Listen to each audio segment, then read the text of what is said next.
Oi, pessoal, tudo bem? Hoje a gente vai falar um pouquinho sobre as tabelas, tá? Então, dado que eu tô com o meu gestor aberto aqui já, como é que eu crio uma tabela e como é que eu trabalho com a minha tabela? Primeira coisa que a gente vai fazer para poder criar uma tabela é usar aqui a Action Bar, você pode usar o comando Ctrl+K também, que vai abrir ela direto. Aqui embaixo você tem alguns comandos, né? E também pode usar para pesquisar a tabela se você quiser. No meu caso aqui, eu quero usar o comando criar. Eu posso até escrever aqui em cima, que ele ajuda a filtrar, né? Fica mais fácil de achar. E eu vou vir aqui nas opções, né? No meu caso, eu quero criar uma nova tabela em branco mesmo. Legal? E eu escolho o nome da tabela e aperto Enter. Esperando um pouquinho, ele cria a tabela já. Esse campo aqui, ele sempre vem, tá? O campo de título, sempre vai vir. Se eu clicar aqui em editar, eu posso usar esse campo de título de três formas, tá? Eu posso usar ele como nome mesmo, então eu só vou usar ele aqui para inserir uma string mesmo, inserir um texto, o texto que eu quiser, né? Eu também posso colocar ele como uma sequencial. Então, coloquei ele como sequencial aqui. Se eu clicar em criar uma nova linha, ele vai preencher automaticamente de forma sequencial. Esse aqui é o registro 1, 2, e esse aqui vai ser o 4, né? E aqui você também pode colocar como código. Código é uma ID aleatória que é gerada, né? Para quem está mais acostumado com o ID, por exemplo, é mais ou menos o que seria aqui, né? É um registro mais aleatório que você não é sequencial. A vantagem disso, por exemplo, é que se a pessoa sabe que existe um, ela não vai saber qual que é o próximo, por exemplo, né? No ID sequencial, se você manda para uma pessoa um registro que é o 5, ela sabe que o 6, por exemplo, provavelmente existe, o 4 com certeza existe.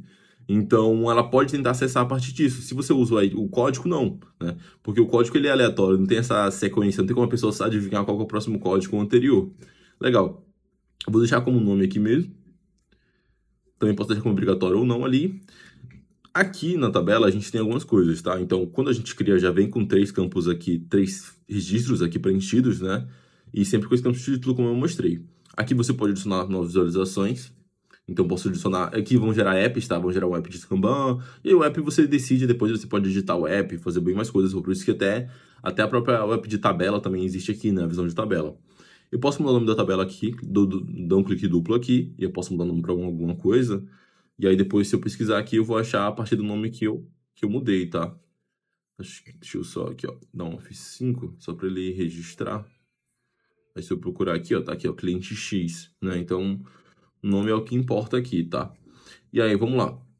Então, estou em visualização, o que mais dá para fazer aqui na tabela, né? Quando você está no Excel, você tem uns campos, certo? Você tem um campo ali que você vai colocar a data, enfim, tem vários campos que você pode ir colocando, cada campo ali no Excel, no caso é uma coluna, né? E aqui é bem parecido, então eu consigo trazer na exposição de tabela aqui um campo, eu posso criar uma coluna nova, então, por exemplo, a coluna de opção única. Para um cliente, por exemplo, eu quero saber se ele está ativo ou não, então eu vou criar aqui, vou colocar aqui status, na verdade, status, se ele está ativo ou ele está inativo. Vou deixar o ativo azul mesmo e botar aqui o inativo como vermelho. Legal. Então aqui eu já sei se ele está ativo ou não. E aí vocês podem ver que eu estou podendo editar aqui, já que eu tirei, né? Eu posso editar aqui livremente, colocar qualquer texto, né? Se, por exemplo, o meu status vier como obrigatório, ele vai sempre me obrigar a fazer essa inserção de dados. Então, se eu clicar aqui de novo para tentar fazer direto, eu não consigo. Porque ele quer que eu coloque o status, né? Então, sempre que o cliente entrar, ele vai ter que dizer se o cliente está ativo ou não. Ele vai me obrigar, né? Legal.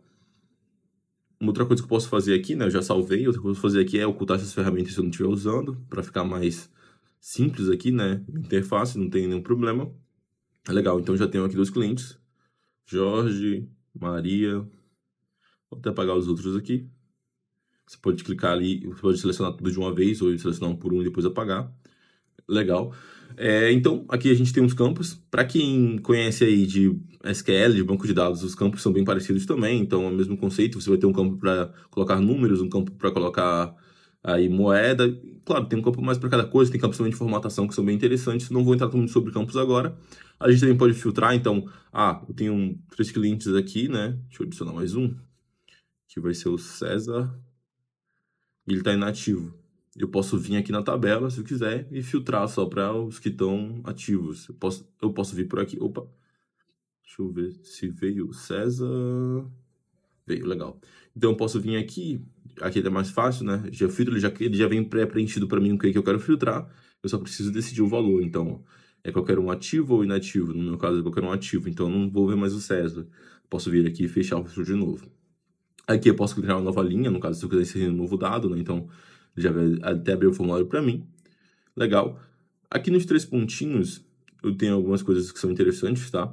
Posso adicionar favoritos, eu posso exportar para uma planilha, então eu clico aqui, vai mandar para mim no e-mail de quem clicou, né, do usuário que clicou, manda no e-mail lá, e aí a pessoa pode baixar tanto em CSV quanto em Excel, e também, se eu filtrar aqui, por exemplo, só para os inativos, eu vou baixar só os que estão inativos, tá? Vai vir do meu e-mail só ali o que eu filtrei. Posso gerenciar as automações aqui, que aqui você pode fazer uma automação nova para mandar e-mail e tudo mais. Legal. Aqui eu posso fazer o upload de dados, então ele vai me levar para um lugar onde eu faço o upload de dados. A partir daqui eu posso vir aqui em Excel e aí atualizar essa tabela e atualizar minha tabela de clientes com um Excel que eu tenha, né, para poder fazer esse upload de dados. Legal. O que mais a gente tem aqui?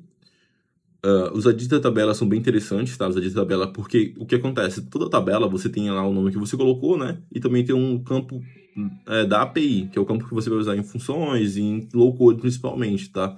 E também muito em no code também. Esses campos aqui são importantes porque às vezes você pode mudar o nome, por exemplo, eu vou vir aqui no de status e vou mudar para fase, por exemplo. Embora a interface aqui mostre fase, se eu for lá no edit da tabela, vai estar aqui, ó, status, o nome da API não mudou. Outra forma de copiar também é vir aqui em cima usar o comando copiar. E aí ele me permite tanto copiar o ID da tabela, porque embora o nome da tabela seja clientes, o ID da tabela é outro, também vai ser utilizado em low code e no code, e também posso copiar dentro do campo. Ele também me permite aqui, ó, posso clicar aqui em fase, e aí se eu der um Ctrl V, ele vai dizer aqui para mim, ó, você copiou o status, que é no caso o ID da tabela desse campo, né? Legal. Então, por tabela é isso, tá? Assim, mostrando mais o que dá para fazer com a tabela. E aí depois a gente vai trazer um pouquinho mais falando sobre os campos e as outras coisas que dá pra gente fazer também.